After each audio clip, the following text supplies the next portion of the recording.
Hello everyone, welcome to our YouTube channel, The Legal Playbook. Today we are going to start the next lecture in the series of Indian Constitution. तो आज हम इस lecture में हम जो parliament है article 79 to 122 and जो corresponding state legislature उसके साथ ही हम यहाँ पढ़ेंगे आर्टिकल 168 टू आर्टिकल 1 यहाँ पे 212 से पढ़ेंगे। तो इसको हम एक क्या बोलते हैं, इसको नाम है कि यहाँ पे इसको हम लेजिस्लेटिव ऑर्गन्स बोलते हैं। इसको क्या बोलते हैं? Legislative organs of the government. तो ये क्या है? Legislative organs of the government का एक लेजिस्लेटिव ऑर्गन है। तो आज हम ये पढ़ेंगे, यहाँ पे कंपैरेटिवली यहाँ पे देखेंगे डिफरेंसेस क्या है, वो भी यहाँ पे हम कवर करेंगे। ओके, तो चलो नेक्स्ट मूव करते हैं। यहाँ पे क्या बात कर रहा है? कंपैरेटिव एनालिसिस में हम सबसे पहले स्टार्ट करेंगे आर्टिकल 79 से। तो 79 क्या बात कर रहा है? पार्लियामेंट के बारे में बात कर रहा है, जो कि है पार्लियामेंट के 79 टू 122 के यहाँ पे आर्टिकल में आएगा। तो parliament consist of the president plus Lok Sabha plus Rajya Sabha. Parliament में कौन कौन आएगा? यहाँ पे प्रेसिडेंट तो आएंगे, लोकसभा आएगा, उसके बाद राज्यसभा आएगा। तो केस लॉ कौन सा है? इन री केशव सिंह वर्सेस 1965 का जो केस है, री केशव सिंह का केस है। Upon president in integral part. President क्या है यहाँ पे? Integral part of an parliament. तो प्रेसिडेंट जो है यहाँ पे इंटीग्रल पार्ट है पार्लियामेंट का। तो इलिस्ट्रेशन क्या है? No law is valid without presidential assent. जब तक आप प्रेसिडेंट का असेंट नहीं लेते हैं तब तक कौन सा भी लॉ यहाँ पे वैलिड नहीं होगा। उसके बाद हम देखते हैं आर्टिकल 168 जो है, रीड इसके साथ ही हम रीड करेंगे। आर्टिकल 168 क्या बात कर रहा है? स्टेट लेजिस्लेचर के बारे में बात कर रहा है। तो यहाँ पे स्टेट लेजिस्लेचर में कौन आएगा? सबसे पहले तो यहाँ पे हमने देखा कि पार्लियामेंट में आए तो यहाँ पे प्रेसिडेंट आए प्लस लोकसभा प्लस राज्यसभा आया। तो यहाँ पे सेम कैसे आएगा? स्टेट लेजिस्लेचर में गवर्नर आएंगे, उसके बाद लेजिस्लेटिव असेंबली आएगा, उसके बाद and legislative council in some states. All over state में यहाँ पे क्या नहीं आएगा? लेजिस्लेटिव काउंसिल जो है यहाँ पे नहीं आएगा। ओनली सम स्टेट्स यहाँ पे जो है लेजिस्लेटिव काउंसिल आएगा। तो कौन से स्टेट में लेजिस्लेटिव काउंसिल आएगा वो भी हम यहाँ पे ट्रिक के साथ देखेंगे। ओके, तो देखो यहाँ पे हम ट्रिक कौन सा यूज़ करने वाले हैं। जो ट्रिक है ना, यहाँ पे कौन सा ट्रिक है कि टीबी जुकाम, ऐसे हम यहाँ पे याद रखेंगे। टीबी जुकाम। ओके, तो ये जो है इतना ही याद रखोगे। तो कौन से स्टेट में हम देखेंगे कि legislative assembly plus legislative council दोनों है। बाकी के जो इसको छोड़ के, ये जो है इसको छोड़ के बाकी के जो स्टेट्स हैं उनमें क्या है? लेजिस्लेटिव काउंसिल नहीं है, सिर्फ लेजिस्लेटिव असेंबली है। इन स्टेट में क्या है? यहाँ पे बाइकैमरल लेजिस्लेचर है। तो legislature assembly in other state में क्या होगा? इनको छोड़ के सिर्फ लेजिस्लेटिव असेंबली होगा। तो देखो सबसे पहले जो है टी से क्या आएगा? टी से यहाँ पे क्या आएगा? तेलंगाना आएगा। ओके, टी से तेलंगाना। उसके बाद बी से बिहार। जे जो है यहाँ पे, जे आपको याद मतलब उकाम रख सकते हैं, लेकिन यहाँ पे रिपील हो गया है, जम्मू एंड कश्मीर नहीं है अभी इसमें। एंड उसके बाद यू से कौन सा आएगा? यूपी आएगा। उसके बाद के से जो है यहाँ पे, के से जो है यहाँ पे कर्नाटक आएगा। उसके बाद एच से क्या आएगा? एच जो है यहाँ पे, एच से जो है यहाँ पे क्या आएगा? तो उसके बाद जो है यहाँ पे ए से क्या आएगा? यहाँ पे आंध्र प्रदेश आएगा। आंध्र प्रदेश के बाद उसके बाद जो है यहाँ पे यम से महाराष्ट्र आएगा। ओके, तो आई होप आपको ये जो याद रखने के लिए इजी है, ट्रिक है। ओके, उसके बाद देखो नेक्स्ट पॉइंट है case law. State of Punjab versus Satyapal दंग जो है यहाँ पे 1969 का केस है। Bicameral legislature not mandatory, depends on the parliamentary decision. तो बाइकैमरल लेजिस्लेचर जो है नॉट मैंडेटरी नहीं है, एंड जो bicameral legislation depends on the parliaments के डिसीजन पे ये जो है यहाँ पे डिपेंड होता है। मतलब क्या होता है कि ये जो कंपैरेटिव जो बोथ हम देखेंगे, कंपैरेटिव एनालिसिस क्या है इसका। देखो कंपैरेटिव जो है बोथ। ओके, तो ये हुआ कि कंपैरेटिव नोट जो है यहाँ पे both have head of head है। यहाँ पे both have a head. President जो है, गवर्नर जो है, दोनों यहाँ पे क्या है? ओके। तो उसके बाद जो है यहाँ पे कंपैरेटिव एनालिसिस हुआ, एंड कंपैरेटिव एनालिसिस में हमने देखा कि both have a head, head जो दोनों है यहाँ पे हेड है। प्रेसिडेंट जो है यहाँ पे क्या है, यूनियन मतलब सेंटर के मतलब ऑल ओवर जो है यहाँ पे हेड है, एंड जो गवर्नर है यहाँ पे, गवर्नर किसके हेड है यहाँ पे, स्टेट के हेड है। ओके, ये याद रखना है, स्टेट के हेड है। एंड यहाँ पे प्लस यहाँ पे इलेक्टेड हाउसेस होंगे, यहाँ पे प्रेसिडेंट के हाउसेस कौन से होंगे, यहाँ पे प्रेसिडेंट लोकसभा प्लस राज्यसभा होगा।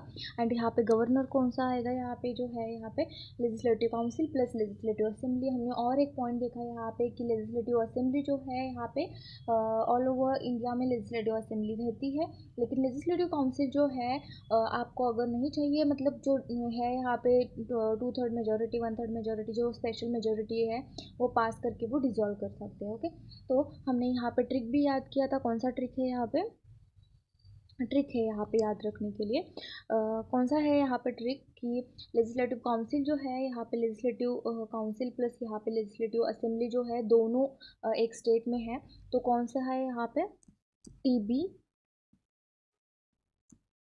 जुखाम। ओके, ये पॉइंट आपको याद रखना है कि टीबी जुखाम जो है, ये ट्रिक आपको याद रखना है। टी से क्या आएगा, तेलंगाना आएगा, टी से तेलंगाना आएगा।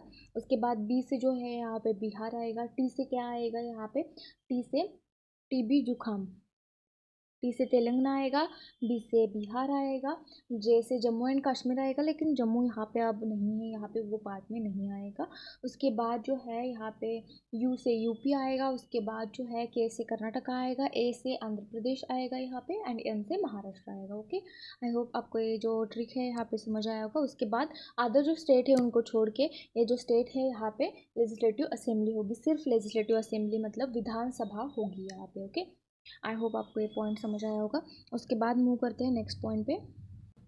अब देखो, जो कंपोजिशन का पॉइंट है बहुत इंपॉर्टेंट पॉइंट है। कंपोजिशन का पॉइंट क्या बात कर रहा है यहाँ पे, कंपोजिशन ऑफ द हाउस, जो कंपोजिशन है हाउस का, जो कंपोजिशन, उसमें क्या बोला है कि article 80 81 Rajya Sabha and Lok Sabha, Rajya Sabha and Lok Sabha. Rajya Sabha जो है यहाँ पे representative of the state plus nominated members होंगे यहाँ पे, representative of the state plus nominated members, art science जो इसमें से आएंगे। मतलब क्या है कि मैक्सिमम स्ट्रेंथ कितनी होती है इसकी, जो कंपोजिशन ऑफ हाउस जो है यहाँ पे, मैक्सिमम स्ट्रेंथ ही इतनी है यहाँ पे। मैक्सिमम स्ट्रेंथ जो है यहाँ पे 250 मेंबर्स होने चाहिए।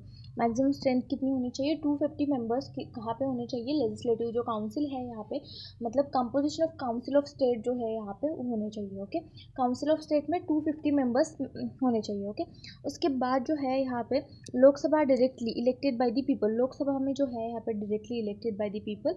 एंड उसके बाद जो है मतलब लोकसभा में देखना है हमें, सॉरी सॉरी एक्सट्रीमली सॉरी। देखो कि यहाँ पे 80 जो यहाँ पे आर्टिकल है 80 एंड 81 हमें कनेक्ट करके पढ़ना है। 80 एंड 81 में राज्यसभा एंड लोकसभा के बारे में बताया गया है। तो देखो 80 में क्या बोला है कि 80 में जो है composition of council of state, मतलब राज्यसभा के जो कंपोजिशन है उसके बारे में बोला गया है। कंपोजिशन किसके बारे में है, राज्यसभा के बारे में यहाँ पे बोला गया है। तो राज्यसभा जो है यहाँ पे कंपोजिशन मैक्सिमम स्ट्रेंथ कितना होना चाहिए, 250 मेंबर्स होने चाहिए। राज्यसभा जो है यहाँ पे मैक्सिमम स्ट्रेंथ जो है यहाँ पे, मैक्स जो है यहाँ पे 250 मेंबर्स होने चाहिए यहाँ पे। उसके बाद जो है, उसके बाद क्या है, तो प्रेजेंट एट दी प्रेजेंट कितने हो, 245 समथिंग यहाँ पे होंगे। ओके, उसके बाद राज्यसभा कंसिस्ट ऑफ, कौन से यहाँ पे राज्यसभा कंसिस्ट ऑफ यहाँ पे कंपोजिशन में आएगा, तो राज्यसभा क्या कंसिस्ट करता है यहाँ पे, Rajya Sabha consist of 12 members of Rajya Sabha are nominated by the president। तो यहाँ पे 12 members nominated by the president से नॉमिनेट होंगे। 12 मेंबर्स जो है यहाँ पे प्रेसिडेंट से नॉमिनेट होंगे। जो मेंबर्स नॉमिनेटेड है प्रेसिडेंट से, तो कहाँ से आएंगे, वो जो फील्ड है यहाँ पे है तो literature, science, art, social services, इसमें से जो 12 मेंबर्स है प्रेसिडेंट इनको क्या करेंगे यहाँ पे अपॉइंट करेंगे। उसके बाद बोला है कि सेकेंड जो पॉइंट है कंपोजिशन में, नॉट मोर देन 238 रिप्रेजेंटेटिव जो है, इससे ज़्यादा नहीं होने चाहिए 238 से, जो ज़्यादा है यहाँ पे 238 से लिटरेचर, आर्ट, साइंस तो हो गया यहाँ पे। उसके बाद not more than 238 representative of the state elected by the elected members of legislative assembly. तो एमएलए जो रहते हैं, एमएलए जो है ना यहाँ पे एमएलएस, तो एमएलएस कितने नहीं होने चाहिए, 238 से ज़्यादा नहीं होने चाहिए यहाँ पे एमएलए जो है। उसके बाद क्या बोला है, legislative assembly in accordance with system of proportional representation bye means of single transferable vote. तो यहाँ पे प्रोपोर्शनल असेंबली से यहाँ पे means of single transferable vote से क्या होगा, यहाँ पे उनका इलेक्शन होगा। उसके बाद यूनियन टेरिटरी का यहाँ पे बात बोले तो यहाँ पे यूनियन टेरिटरी जो है chosen in the manner as the parliament में भी prescribe by the law. Union territory का अलग होता है कि जो है यहाँ पे पार्लियामेंट जैसे बोलेगा वैसे यूनियन टेरिटरी का जो है यहाँ पे वैसे चूज किया जाता है। Okay, the allocation of seats of Rajya Sabha shall be done according with the 4th schedule. आपको ये पॉइंट याद रखना है कि जो 4th शेड्यूल का पॉइंट है, राज्यसभा का जो अलोकेशन ऑफ सीट होता है कैसे होता है, allocation of seat of Rajya Sabha shall be done in accordance with the 4th schedule. 4th schedule से होता है the representation of the state in Rajya Sabha is based on the ratio of their population. तो ऐसा नहीं होता है कि महाराष्ट्र से कितना आएगा, यूपी से कितना आएगा, तो यहाँ पे ये बेस्ड ऑन दी पॉपुलेशन पे बेस्ड होता है कि यूपी का पॉपुलेशन यहाँ पे कम है, तो सॉरी यूपी का पॉपुलेशन यहाँ पे ज़्यादा है, तो यहाँ पे क्या होगा, उनमें से ज़्यादा मेंबर्स आएंगे। तो ऐसे बेस्ड ऑन दी पॉपुलेशन के अलोकेशन ऑफ सीट जो है यहाँ पे उसके ऊपर बेस्ड होता है। ओके, आई होप आपको ये समझ आया होगा। जो आर्टिकल 80 है, composition of council of states मतलब राज्यसभा, हम काउंसिल ऑफ स्टेट को ही राज्यसभा बोलते हैं। उसके बाद हम देखेंगे कि आर्टिकल 81। तो हाँ, अब हम यहाँ पे आर्टिकल 80 से कनेक्ट किसको करेंगे, 171 को कनेक्ट करेंगे, जो है यहाँ पे 80 से कनेक्ट करेंगे। ओके, उसके बाद नेक्स्ट मूव करते हैं हम यहाँ पे 81 को। 81 में क्या बोला है, 81 में बोला है composition of house of the people. तो हाउस ऑफ द पीपल किसको कहा जाता है, house of the people Lok Sabha को कहा जाता है। तो लोकसभा जो है यहाँ पे उसको क्या बोला जाता है, लोकसभा को फर्स्ट चैम्बर भी बोला जाता है, फर्स्ट चैम्बर। उसके बाद पॉपुलर हाउस भी बोला जाता है, क्या बोला जाता है, पॉपुलर हाउस भी बोला जाता है और लोकसभा भी बोला जाता है।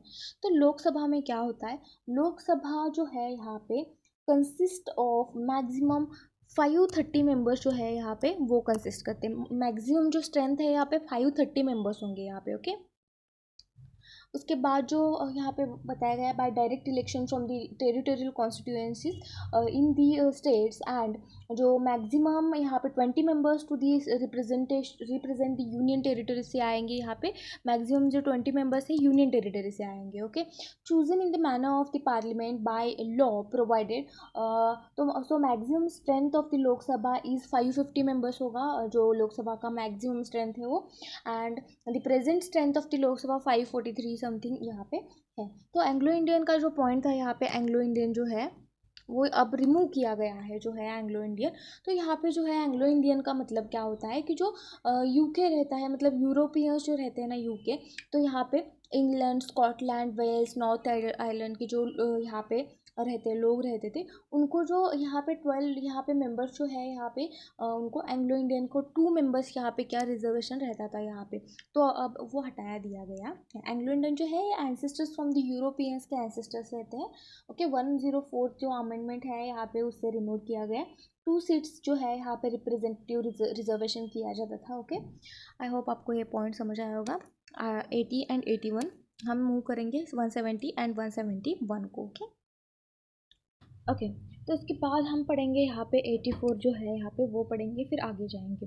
Qualification of membership of the parliament क्या है, तो देखो कि qualification of membership main provision जो है qualification of membership of the parliament में, तो सबसे पहले वो क्या होने चाहिए, a person can be chosen as a MP only if, MP member of parliament होंगे जब, कहाँ कब होंगे यहाँ पे, if he is an Indian citizen and takes oath and affirmation in the prescribe form. जो है यहाँ पे वो क्या होने चाहिए, बिकम एन एमपी होने के लिए उन्हें one must be an Indian citizen, swear to uphold sovereignty and integrity. Minimum जो एज है यहाँ पे 30 ईयर्स होने चाहिए यहाँ पे age of Rajya Sabha, and 25 years for the Lok Sabha के लिए 25 ईयर्स होने चाहिए। possess either of the qualification prescribed by the parliament ने जैसे दिया है, meet the age limit and fulfill the additional legal qualification as not being the insolvent and the sound mind etc as per the representation of the people act 1951 के। Same यहाँ पे ऐसे ही कि किसका होगा qualification to be member of legislative council. Legislative council का member होने के लिए भी क्या है, यहाँ पे मिनिमम एज जो है लेजिस्लेटिव काउंसिल के लिए मेंबर होने के लिए मिनिमम एज जो है यहाँ पे सेम है, 30 ईयर्स मिनिमम एज है। एंड उसके बाद जो है यहाँ पे लेजिस्लेटिव असेंबली के लिए सेम एज है, 25 ईयर्स का एज है। ओके, तो आगे हम जाके 173 फिर से नहीं पढ़ेंगे। ये जो है क्वालिफिकेशन ऑफ मेंबर जो है ऑफ लेजिस्लेटिव काउंसिल जो स्टेट के लिए, तो वो यहाँ पे सिमिलर है। ओके, उसके बाद एग्जांपल देखो कि 25 years old citizen can not contest a Lok Sabha election because minimum age is 25 years. Okay, I hope समझ आया होगा। तो एग्जांपल यहाँ पे अगर केस हुआ देखो तो यहाँ पे क्या होगा, लिली थॉमस का जो केस है यहाँ पे बहुत इंपॉर्टेंट केस है, lily Thomas versus union of India 2013। Disqualified MPs and MLAs immediately on the conviction, strengthen the disqualification rules and the representative of the people act जो है यहाँ पे 1951 का, वो अगर फॉलो किया जाए तो आगे होगा। मतलब क्या हुआ था, सुप्रीम कोर्ट ने यहाँ पे स्ट्रक डाउन किया था सेक्शन 8 क्लॉज 4 को ऑफ द रिप्रेजेंटेशन एक्ट 1951 को पर्सपेक्टिवली यहाँ पे, and said that MPs and MLAs who lose the seat from the date of conviction, and 8 clause 4 provided that if the MPs and MLAs has been convicted of an criminal offences, he can continue to remain and discharge his duties, discharge करेंगे if within 3 months जो है यहाँ पे of the conviction he or she file the appeal और revision against the conviction के against वो file कर सकते हैं। उसके बाद आर्टिकल 85 हम यहाँ पे कवर करेंगे। तो आर्टिकल 85 जो है यहाँ पे वो क्या बात कर रहा है, session of parliament prorogation and dissolution. उसके साथ साथ हम यहाँ पे क्या पढ़ेंगे, सेम है यहाँ पे 174 जो है इसके साथ हमें रीड करना है, आप रीड कर लीजिए, बेयर एक्ट खोल के रखिए। 174 जो है यहाँ पे वो क्या बात करता है, session of the state legislature prorogation and the dissolution के बारे में बात करता है। तो ये पार्लियामेंट के बारे में बात करता है, स्टेट लेजिस्लेचर के बारे में बात करता है। ओके, तो यहाँ पे मेन प्रोविजन जो है, प्रेसिडेंट क्या करेंगे यहाँ पे, summon to each house, from time to time each house को समन करेंगे। Minimum gap between the each session है 6 मंथ का गैप होना चाहिए। उसके बाद प्रेसिडेंट में प्रोरोग एंड अ सेशन और डिजोल्व लोकसभा। प्रेसिडेंट क्या कर सकते हैं यहाँ पे, प्रोरोग कर सकते हैं। प्रोरोग मतलब क्या होता है, एंड अ सेशन का एंड कर सकते हैं, और डिजोल्व लोकसभा जो है यहाँ पे उसको भी डिजोल्व कर सकते हैं। सेम जो है यहाँ पे प्रोविजन किसका आएगा, यहाँ पे 174 में स्टेट लेजिस्लेचर का आएगा। क्या कर सकता है गवर्नर, यहाँ पे गवर्नर क्या कर सकते हैं, समन कर सकते हैं ईच हाउस जो है यहाँ पे स्टेट लेजिस्लेचर के टाइम टू टाइम कर सकते हैं। मैक्सिमम गैप जो है 6 मंथ होगा, एंड यहाँ पे गवर्नर प्रोरोग कर सकते हैं, एंड कर सकते हैं सेशन को। ओके, उसके बाद जो लेजिस्लेटिव काउंसिल है उसको क्या कर सकते हैं यहाँ पे, क्या कर सकते हैं यहाँ पे, डिजोल्व कर सकते हैं। प्रोरोग दी यहाँ पे सेशन जो है स्टेट लेजिस्लेचर का, तो उसमें क्या कर सकते हैं, लेजिस्लेटिव असेंबली है, यहाँ पे लेजिस्लेटिव काउंसिल है। ओके, उसके बाद देखो स्टेट लेजिस्लेचर काउंसिल जो है यहाँ पे डिजोल्व कर सकते हो उसको। एक्सप्लेनेशन देखो सिंपल लैंग्वेज में अगर कहे तो, parliament must meet at least twice year, मतलब 6 मंथ्स का गैप होना चाहिए। The president can control summoning, prorogation and dissolution of the Lok Sabha Rajya Sabha as the permanent as it can not be dissolve. Okay, example देखो यहाँ पे, एग्जाम्पल जो है, if the last sitting of the session is on the 1 January, then next session must be start before 1 July से start होना चाहिए। यहाँ पे Keisham Meghachandra Singh versus honourable speaker जो थे मणिपुर के, 2020 का केस है, रिसेंट है। Stress that the constitutional bodies like the speaker should not delay the decision relevant for the time functioning of the sessions. उसके बाद नेक्स्ट मूव करते हैं यहाँ पे आर्टिकल 86 को।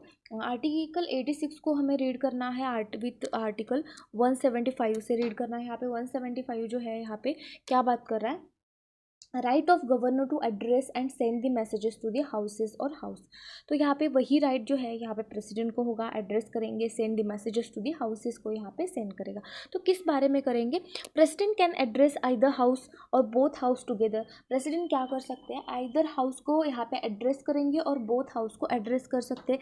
President can send the message regarding bills, bill के regarding president क्या करेंगे, यहाँ पे मैसेज सेंड कर सकते हैं। किसको सेंड करेंगे, अदर मैटर्स, बिल के रिगार्डिंग और अदर मैटर के रिलेटेड प्रेसिडेंट यहाँ पे मैसेज सेंड करेंगे। किसको, हाउस को, जो लोकसभा है, राज्यसभा है, जो हाउसेस है ना, अपर हाउस, लोअर हाउस, उनको करेंगे। एंड स्टेट लेजिस्लेचर को 175 में अगर बोले तो यहाँ पे क्या होगा, स्टेट लेजिस्लेटिव असेंबली और स्टेट लेजिस्लेटिव काउंसिल जो है उनको। ओके, उसके बाद एक्सप्लेनेशन क्या है, in simple language president has the right to speak in the parliament whenever he wants and send the written messages on the matters जो है यहाँ पे उसके related. Okay, and for consideration of the parliament must consider this message. तो उसके बाद यहाँ पे नो स्पेसिफिक लैंडमार्क केस कोई नहीं है यहाँ पे इसके रिलेटेड। उसके बाद हम देखते हैं आर्टिकल 87। तो 87 क्या बात कर रहा है, special address by the president. Special address होगा यहाँ पे बाय द प्रेसिडेंट से एड्रेस होगा। मेन प्रोविजन क्या है यहाँ पे, president must address both the houses together. दोनों हाउसेस को यहाँ पे क्या करेंगे, एड्रेस करेंगे। स्पेशल एड्रेस होगा यहाँ पे, मतलब क्या होगा कि 176 से आप यहाँ पे क्या करो, रीड आउट करो कि 176 में special address by the governor address करेंगे यहाँ पे। तो गवर्नर एड्रेस करेंगे, यहाँ पे क्या दिया गया है, प्रेसिडेंट बोथ हाउसेस को स्पेशल मैटर पे यहाँ पे क्या करेंगे, एड्रेस करेंगे eight the beginning of the first session after each general election. मतलब इलेक्शन हुआ, इलेक्शन होने के बाद जो मेंबर्स अपॉइंट होते हैं, इलेक्ट होते हैं, उनको एड्रेस करेंगे यहाँ पे at the beginning of the first session of the every year, address करेंगे दोनों हाउसेस को। Time must be allotted in the parliament to discuss the matters in the addresses. Time allot किया जाएगा। उसके बाद एक्सप्लेनेशन देखो यहाँ पे क्या दिया गया है। एक्सप्लेनेशन जो है सिंपल लैंग्वेज में हम देखेंगे कि एक्सप्लेनेशन क्या है यहाँ पे। देखो, every year and each general election the president address a joint session of the parliament outlining the government policies and the reasons of the sessions of the parliament, summoning this is the similar to the state of the union address in the US। तो यहाँ पे क्या है कि जो यहाँ पे every year and the after each general election के बाद प्रेसिडेंट क्या करेंगे, जॉइंट एड्रेस मतलब जॉइंट सेशन लेंगे यहाँ पे पार्लियामेंट में एंड आउटलाइन करेंगे कि गवर्नमेंट पॉलिसीज़ कौन से है, रीज़न क्या है समनिंग के लिए वो बताएंगे। का कोई तो स्पेसिफिक रीज़न होगा ना यहाँ पे बुलाने के लिए। एग्जाम्पल देखो, in 2000 after 2019 Lok Sabha elections, the president addresses the both houses outlining the new government agenda। Government का न्यू एजेंडा क्या है 2019 के बाद वो बताने के लिए, वो मैसेज सेंड करने के लिए वो यहाँ पे उन्होंने क्या किया, जॉइंट सिटिंग यहाँ पे रखा। उसके बाद यहाँ पे K Ramachandra Nair versus speaker of Kerala legislative assembly 1993 का केस है ये। Through about the state assembly it emphasise that governors और president special address is mandatory. हमने गवर्नर का जो एड्रेस है किसमें, सेम प्रोविजन है, कोई डिफरेंस नहीं है। सिर्फ आपको यहाँ पे क्या याद रखना है, आर्टिकल नंबर याद रखना है 170, यहाँ पे आपको 6 याद रखना है। ओके, इस आर्टिकल से 87 डी जो है यहाँ पे रीड विथ आपको क्या करना है, 176 से यहाँ पे रीड करना है। उसके बाद देखो नेक्स्ट है यहाँ पे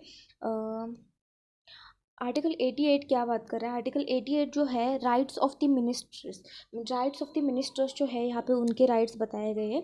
and attorney general as the respected house बहुत इंपॉर्टेंट है। एंड यहाँ पे 177 जो है आपको इसके साथ रीड करना है, 177 जो है इसके साथ आपको रीड करना है। तो 177 में क्या है, अटॉर्नी जनरल होंगे ना यहाँ पे, तो यहाँ पे कौन होंगे, एडवोकेट जनरल आएंगे। ओके, याद रखना है। उसके बाद देखो नेक्स्ट पॉइंट, मेन प्रोविजन क्या है, every minister and the attorney general can speak and take the part in to the proceeding. तो एवरी अटॉर्नी जनरल मिनिस्टर जो है वो प्रोसीडिंग में टेक पार्ट कर सकते हैं, आइदर हाउस, जॉइंट सिटिंग और the committees where they are members. Okay, but they can not vote unless the member of that houses. मतलब दे आर, मतलब क्या हुआ है कि जो मिनिस्टर्स है, एडवोकेट जनरल अटॉर्नी जनरल है, तो यहाँ पे स्पीक कर सकते हैं, टेक पार्ट ले सकते हैं, लेकिन वो यहाँ पे वोट नहीं कर सकते क्योंकि वो मेंबर नहीं होते यहाँ के। ओके, मतलब जो है यहाँ पे फॉर एग्जांपल देखो, even if a minister is a from the Lok Sabha he can speak in the Rajya Sabha, Rajya Sabha में स्पीक कर सकते हैं एंड वाइस वर्सा। मतलब लोकसभा के मेंबर्स जो है यहाँ पे मिनिस्टर्स जो है राज्यसभा में स्पीक कर सकते, राज्यसभा के लोकसभा में कर सकते। लेकिन लोकसभा के मेंबर्स जो है, मिनिस्टर्स जो है यहाँ पे वो राज्यसभा में जाके वोट नहीं कर सकते क्योंकि वो राज्यसभा के मेंबर्स नहीं होते हैं। Attorney general can also participate कर सकता है, नाइदर कैन वोट, बट वो वोट नहीं कर सकता है यहाँ पे unless they elected as an member in the house. जब तक वो यहाँ पे मेंबर एज ए इलेक्ट नहीं होते तब तक वो यहाँ पे क्या नहीं कर सकते, वोट नहीं कर सकते। फॉर एग्जाम्पल देखो यहाँ पे, फॉर एग्जाम्पल में क्या है कि Finance Minister of Rajya Sabha MP presented the Union Budget in the Lok Sabha and participate in the debate through the he cannot in the Lok Sabha. Okay, तो यहाँ पे लोक सभा में जाके फिर से वो यहाँ पे मेंबर नहीं है तो नहीं यहाँ पे डिबेट नहीं कर सकते या मतलब यहाँ पे वोट नहीं कर सकते. ओके, अब चलो मूव करते हैं आर्टिकल जो है यहाँ पे आर्टिकल 89 पे. Chairman and the deputy chairman of the Rajya Sabha. जो चेयरमैन है एंड डिप्टी चेयरमैन है यहाँ पे राज्यसभा के. ओके, तो चेयरमैन है यहाँ पे and deputy chairman of the Rajya Sabha है यहाँ पे. मेन प्रोविजन क्या है यहाँ पे? The vice president of India ex officio जो है of the chairman of the Rajya Sabha and Rajya Sabha elect the deputy chairman from the among its member. Okay, तो इसको हमें रीड किसके साथ करना है यहाँ पे? इसको रीड करना है हमें आर्टिकल 182 से यहाँ पे रीड आउट करना है. ओके, इसके रिलेटेड मतलब क्या है कि 89 में क्या दिया है कि यहाँ पे chairman and deputy chairman of the Rajya Sabha का दिया गया है. एंड 182 में क्या दिया गया है? Chairman and deputy chairman of the legislative council. Okay, तो यहाँ पे क्या है कि वाइस प्रेसिडेंट क्या है यहाँ पे? Vice president of India is the ex officio chairman of the Rajya Sabha के क्या होंगे? एक्स ऑफिशियो चेयरमैन होंगे यहाँ पे. देन राज्यसभा इलेक्ट्स अ डिप्टी चेयरमैन. राज्यसभा इलेक्ट करेंगे डिप्टी चेयरमैन को from among its member. Rajya Sabha के जितने भी मेंबर्स हैं उनमें से ही एक क्या होगा? डिप्टी चेयरमैन यहाँ पे राज्यसभा इलेक्ट करेंगे. ओके, तो यहाँ पे the house also elect the deputy chairman from the among its member. उनमें से ही क्या करेंगे? एक डिप्टी चेयरमैन यहाँ पे अपॉइंट करेगी मतलब इलेक्ट करेगी.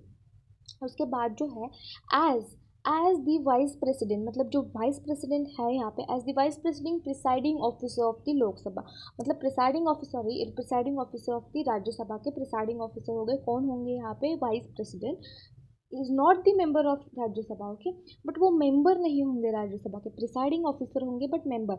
ही is normally entitled to vote except in case of tie. अगर टाई हुआ तब जो है यहाँ पे वाइस प्रेसिडेंट वोट देंगे.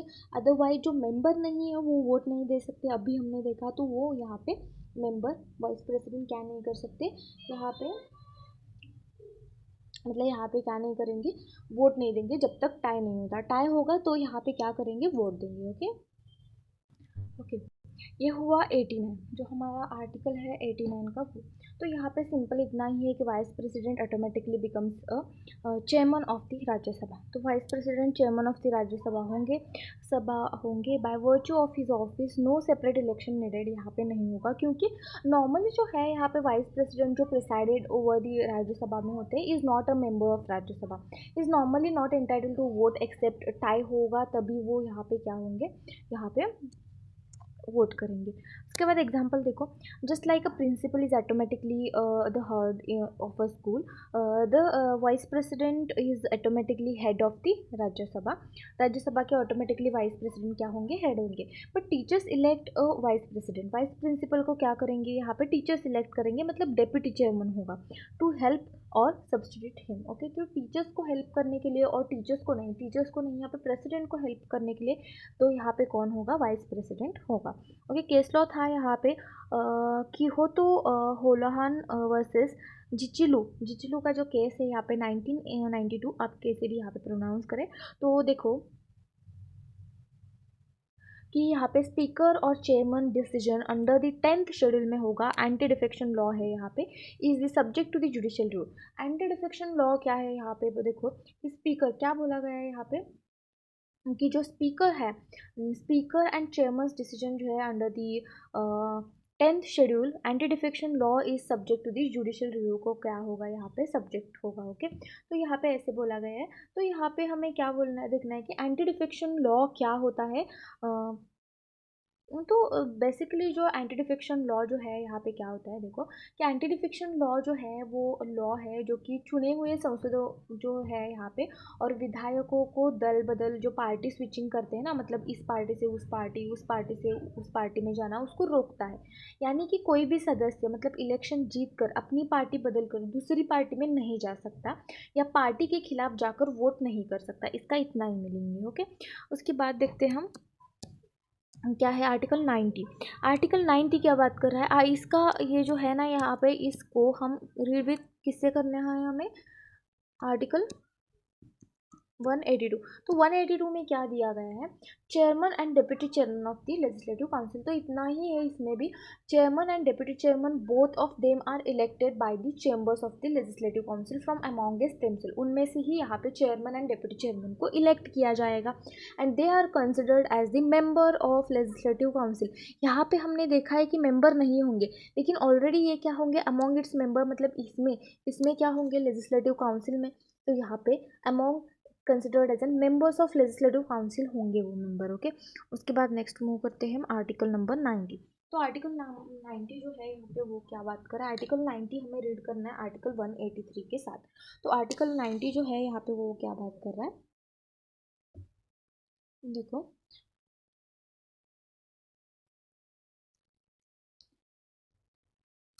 आर्टिकल 90 जो है यहाँ पे हमें रीड करना है आर्टिकल नंबर 183 के साथ। तो यहाँ पे क्या है, vacation, resignation and the removal of the deputy chairman. अब हमने डिप्टी चेयरमैन को यहाँ पे ऊपर के सेक्शन में 89 में हमें क्या किया, यहाँ पे चेयरमैन एंड डिप्टी चेयरमैन को यहाँ पे इलेक्ट किया। उसके बाद हम उसको क्या करेंगे, vacation, resignation and removal from the office of deputy chairman को हम यहाँ पे क्या करेंगे, रिजाइन करेंगे। वैसे ही आर्टिकल 183 में क्या बोला गया है, vacation and resignation of removal and from the office of chairman and deputy chairman के ऑफिस से। तो देखो सबसे पहले हम आर्टिकल 19 पढ़ेंगे, उसके बाद हम आर्टिकल 183 पढ़ेंगे। मेन प्रोविजन क्या बता रहा है यहाँ पे, the deputy chairman vacates office if he ceases to be a member. अगर यहाँ पे he shall vacate his office if he ceases to be a member, अगर वो मेंबर को सीज करे तो वो वैकेट होगा। उसके बाद can resign by writing, writing में यहाँ पे रिजाइन देगा। उसके बाद जो थर्ड पॉइंट है, can be removed by passing resolution, pass करके लोक राज्यसभा में, passed by the majority of all the members within the 14 days का नोटिस यहाँ पे देना चाहिए। Explanation in the simple language में अगर कहे तो deputy chairman loses his position if he is no longer member of the Lok Sabha. अगर मेंबर ऑफ लोकसभा के मेंबर ही नहीं है तो यहाँ पे क्या होंगे, वो यहाँ पे मेंबर ऑफ लोकसभा नहीं है तो वो यहाँ पे वो रिमूव किए जाएंगे बाय द मेजोरिटी वोट से, एंड यहाँ पे एटलीस्ट 14 डेज का जो है यहाँ पे नोटिस यहाँ पे देना चाहिए, ओके, रिमूव करने से पहले। For example, if the deputy chairman term is MPs ends, मतलब मेंबर ऑफ पार्लियामेंट के एंड से है यहाँ पे, तो ही automatically ceases to be a deputy chairman. मतलब जो है यहाँ पे मेंबर का 6 ईयर्स, एग्जाम्पल दे रहे 5 ईयर्स, देखो 5 ईयर्स है मेंबर, जो डिप्टी चेयरमैन है वो पार्लियामेंट का मेंबर कितने ईयर्स तक है, 5 ईयर्स का। 5 ईयर्स खत्म हुए वो क्या होगा, डिप्टी चेयरमैन भी नहीं रहेगा वो, ओके। उसके बाद एक केस लॉ है, Ravi S Naik versus Ravi S Naik versus union of India 1994, clarified that the reservation must be voluntary and genuine होना चाहिए। उसके बाद हम इसके साथ क्या पढ़ने वाले थे, हम इसके साथ आर्टिकल नंबर 183 पढ़ने वाले थे, vacation and resignation of the and removal of from the office of the chairman and deputy chairman. तो यहाँ पे member of holding the office as a chairman और डिप्टी चेयरमैन सेम है, यहाँ पे वैकेट होना चाहिए, जो है यहाँ पे सेम प्रोविजन वहाँ पे भी है। तो यहाँ पे ऑफिस वैकेट होना चाहिए अगर मेंबर का जो लेजिस्लेटिव काउंसिल का, तो यहाँ पे सीज होगा। मैं at the time any writing resign कर सकता है यहाँ पे, एंड उसके बाद मे बी रिमूव, जो मेजोरिटी है उससे पास रिजोल्यूशन पास करके 14 डेज नोटिस देना जरूरी है। सेम प्रोविजन है, सेम 183 का भी सेम है। जो अलग है वो मैं स्पेशली यहाँ पे मेंशन करके आपको यहाँ पे दिखा दूंगी और बता दूंगी, स्लाइड यहाँ पे दे दूंगी, ओके। उसके बाद देखो नेक्स्ट जो है यहाँ पे आर्टिकल नंबर 891 जो है यहाँ पे हमको रीड करना है इसको 184 से, आर्टिकल 184 से यहाँ पे हमको रीड करना है, ओके। तो क्या बोला है, पावर ऑफ डिप्टी चेयरमैन और other persons to act as an chairman. अब डिप्टी चेयरमैन का जो पावर है, पावर ऑफ डिप्टी चेयरमैन और the person to perform the duties of the office और the act as an chairman. तो वैसे ही 184 जो है यहाँ पे स्टेट में आएगा। तो यहाँ पे क्या होगा, पावर ऑफ डिप्टी चेयरमैन और other person perform the duties of the office, same है, सेम प्रोविजन है। एंड यहाँ पे भी सेम है, जो यहाँ पे डिफरेंस है वो मैं यहाँ पे बता दूंगी। ओके, तो देखो, if the chairman office is vacant, अगर यहाँ पे चेयरमैन का क्या है, वो ऑफिस वैकेंट है यहाँ पे, तो यहाँ पे vice president act as an president, तो यहाँ पे वाइस प्रेसिडेंट क्या करेंगे, वैकेंट है, और the vice president is acting as an president, the deputy chairman performs the duties, यहाँ पे डेप्यूटी जो चेयरमैन है यहाँ पे परफॉर्म करेंगे। मतलब क्या, while the office of the chairman is vacant और during any period when vice president acting और discharging the function of president, मतलब क्या है, एक तो यहाँ पे चेयरमैन का जो प्लेस है, यहाँ पे चेयरमैन का प्लेस जो है यहाँ पे वैकेंट है, एंड वाइस प्रेसिडेंट भी तभी समय क्या कर रहा है कि प्रेसिडेंट का प्लेस वैकेंट है, तो वाइस प्रेसिडेंट यहाँ पे प्रेसिडेंट का टर्म यहाँ पे, मतलब प्रेसिडेंट का रोल यहाँ पे प्ले कर रहा है। The duties of the office shall be performed by the, यहाँ पे डेप्यूटी चेयरमैन एक तो परफॉर्म करेंगे, उसके बाद if the office of deputy chairman also vacants, अगर डेप्यूटी चेयरमैन का भी यहाँ पे प्लेस जो है यहाँ पे वैकेंट होगा, तो यहाँ पे क्या होगा, by such member of Rajya Sabha as a president में अपॉइंट, प्रेसिडेंट अपॉइंट करेंगे, मेंबर ऑफ राज्यसभा का कोई भी मेंबर होगा उसको वो यहाँ पे वो डिस्चार्ज करेगा जो फंक्शन है यहाँ पे। ओके, उसके बाद हम देखेंगे during the absence of chairman from any sitting of the Rajya Sabha the deputy chairman, और if he is also absent, अगर डेप्यूटी चेयरमैन मतलब during the absence of chairman, absence of chairman अगर यहाँ पे अब्सेंस है, तो यहाँ पे कौन यहाँ पे सच एज पर्सन क्या कर रहे हैं यहाँ पे, if he is also absent such a person as may be determined by the rules of the procedure as the council, तो यहाँ पे क्या होगा कि वो यहाँ पे रोल जो है उनका प्ले करेंगे। If no such person is present such other person, मतलब rule procedure through the council chairman यहाँ पे आएंगे। ओके, आई होप ये समझ आया होगा। एक्सप्लेनेशन देखो कि व्हेन वाइस प्रेसिडेंट जो चेयरमैन है यहाँ पे क्या होगा, अनअवेलेबल है, मतलब जो वाइस प्रेसिडेंट कब अनअवेलेबल होगा, जब प्रेसिडेंट का प्लेस वैकेंट है एंड वाइस प्रेसिडेंट जो है यहाँ पे प्रेसिडेंट का रोल प्ले कर रहा है, तो जो चेयरमैन है ना, मतलब वाइस प्रेसिडेंट, वो उसका प्लेस तो वैकेंट ही रहेगा, तभी डेप्यूटी चेयरमैन जो है यहाँ पे रोल प्ले करेगा। सेम स्टेट में भी ऐसा ही होगा। तो यहाँ पे क्या है कि while the office of the chairman is vacant the duties his shall be performed by the deputy chairman यहाँ पे परफॉर्म करेंगे। ओके, आई होप आपको ये 91 तक का समझ आया होगा, एंड यहाँ पे स्टेट में 184 तक का समझ आया होगा। नेक्स्ट लेक्चर में हम नेक्स्ट पार्ट देखेंगे। Thank you.